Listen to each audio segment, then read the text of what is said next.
Di hari Minggu yang berawan dan langit selalu meneteskan air hujan kemarin, kami kedatangan tamu spesial berbarengan. Yang satu, tante saya, adik dari ibu saya. Yang satu lagi, tante dari istri saya, adik dari ibu istri saya. Kedua tante tersebut memiliki sesuatu yang gak umum, yang unik di dalam strategi menjalankan kehidupan ekonomi keluarganya mereka masing-masing. Mengapa saya bilang unik? Begini ceritanya. Saya menceritakan dulu tante dari pihak saya. Dia adalah seorang ibu rumah tangga biasa. Orangnya agak nyeni, mudah bergaul dan cantik. Di masa SMA-nya dia adalah primadona sekolah dan di komplek rumah yang dulu dia pujaan banyak pria di masanya. Pergaulannya luas, bisa dibayangkan gaya hidup wanita cantik seperti tante saya ini bukan? Mobil pasti punya, dandanannya pasti ngejreng dan banyak hal yang memerlukan biaya yang tidak sedikit. Suaminya pegawai biasa. Yang menarik di usia mereka saat ini di 65 tahunan, mereka terlihat pasangan awet muda karena selalu senang terus. Apa resepnya mereka bisa memiliki gaya hidup mewah namun hanya berangkat dari seorang pegawai biasa?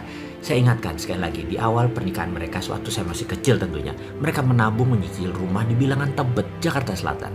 Suami bekerja siang malam dinas di luar kota, sang istri bergaul namun super prihatin. Sang tante pernah cerita di tahun kelima rumah tersebut lunas dan mulai direnovasi agar terlihat mewah. Lalu beberapa tahun kemudian rumah tersebut dijual. Saya ingat sekali karena lokasinya bagus maka harga rumahnya cukup tinggi di tahun 80-an tersebut. Mereka menjual dengan harga 800 juta. Lalu mereka membeli rumah di daerah bilangan Pejaten seharga 400 juta dan sisanya 400 juta di deposito, beli mobil jalan-jalan. Hidup senang selalu mereka itu.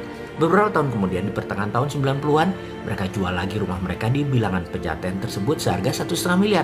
Saya ingat sekali semuanya karena saya menjualkannya kepada sahabat saya yang baru menikah dan tertarik dengan rumah tersebut.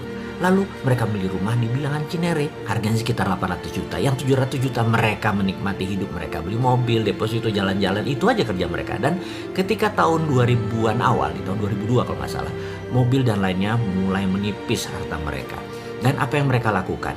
Mereka menjual rumah di Cinere tadi, saya ingat harganya 2,7 miliar. Dan di tahun 2003 awal mereka pindah ke Bali. Mereka beli aset di Jalan Seminyak, beli kios dan rumah di belakangnya. Harganya 1 M karena pas ledakan bom Bali tersebut harga di Bali dibanting murah. Dengan sisa 1,7 miliar kehidupan mereka sangat mewah dan layak. Jalan-jalan, menikmati hidup kemana-mana, anak-anak sudah besar, sudah kuliah semua saat itu. Tabungan kendaraan layak, kios disewakan. 8 tahun kemudian tabungan mereka juga mulai menipis. Apa yang mereka lakukan?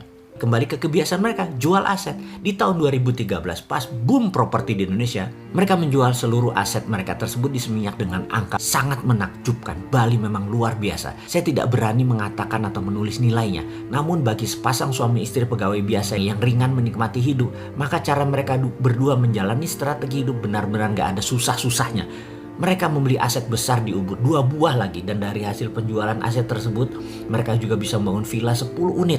Itu semua dari jualan di aset mereka di Seminyak. Tabungan depositonya jangan tanya, luar biasa. Saya percaya dengan pola hidup seperti mereka berdua sampai kapanpun mereka gak pernah kekurangan. Tante saya satu lagi dari pihak istri, ceritanya mirip-mirip. 15 tahun yang lalu awal perkawinan mereka, suaminya juga hanya pegawai pabrik di Cikarang. Sang tante hidupnya hanya jualan dari arisan ke ibu-ibu arisan, dari arisan satu ke arisan yang lainnya. Di 2009 mereka memutuskan untuk melakukan sesuatu yang baru. Mereka merasa sayang kalau rumah berharga jutaan ini hanya dipakai tidur.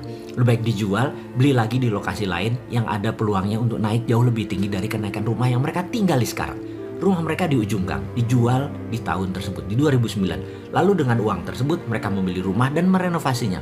Renovasi belum selesai, rumah sudah ada yang nawar. Kalau mereka untung 20-50% lebih tinggi dari harga mereka beli plus investasi biaya flipping house renovasi, langsung mereka jual.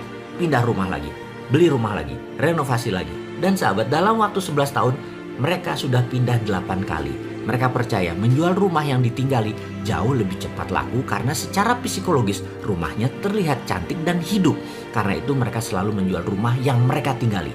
Hari ini sewaktu berkunjung ke rumah kami, mereka lagi shopping mata cari rumah karena rumah mereka yang baru mereka tinggali 2 bulan sudah dipanjer orang dan dalam 2 bulan harus pindah ke yang ke-9 kalinya.